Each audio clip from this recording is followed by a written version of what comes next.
got into riding when my dad bought us a three-wheeler when we were kids. And ever since then, you know, fell in love with the sport.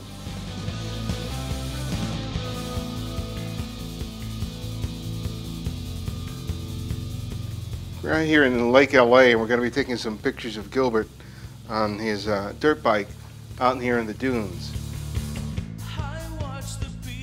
The challenge here is that we're dealing with a lot of high contrast light. It's not even noon yet. It's about 9 or 10 o'clock when we go out to shoot, and the light is really harsh, very contrasty, a lot of shadows. So as well as positioning myself to get the best light on him possible, I'm also going to be supplementing the light using the speed light. I personally moved up here because, like I said, I can fire up my bike and put out and ride as far as I want without anybody bothering me or telling me what to do. A lot of these places like Gorman and stuff, it's really restricted now. You can ride here, don't go too fast there. It's just the sheriff, he's on you all the time. It's just you're restricted, you have a leash. Out here, I can do whatever I want. I can go as far as I want.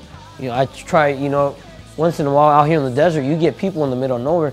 Just, respect their property, don't cruise by, and you can drive as far as you want.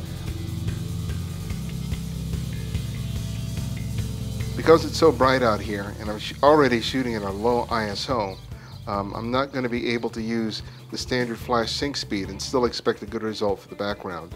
The maximum flash sync on this camera is 250th of a second, and that's just not going to be enough for me to be able to use flash and still get good exposure for the background. So what I'm doing is I'm putting the flash in the high sync mode and then setting my camera to a pretty high shutter speed, 4,000, 8,000 of a second, and then the aperture on my lens can be fairly moderate to wide depending on how close Gilbert's going to be to the camera.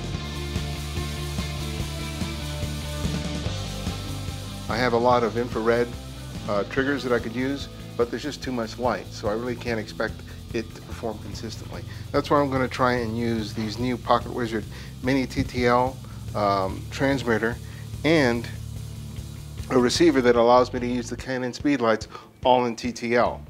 This is the first time I've had a chance to go out there and really use them in the field, so I'm really curious as to how they'll work. If they work really well, I should be able to get some nice light without having to use a big power in a strobe pack.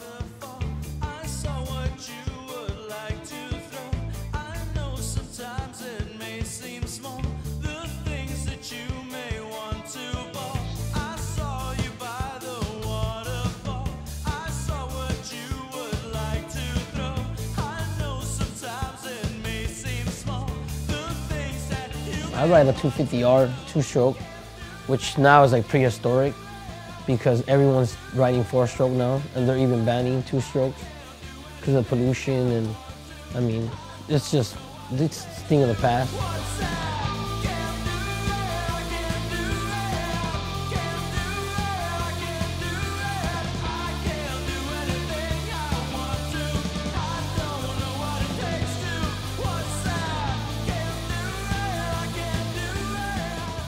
Your senses are going crazy when you're on that bike, especially out in the hills.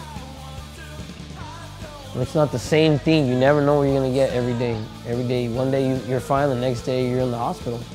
I had friends that passed away doing the sport. We had one guy, he came around the corner too fast and didn't time and went over the hill and he died. Came down like 200 feet. It's a dangerous sport, but like I said, I love it.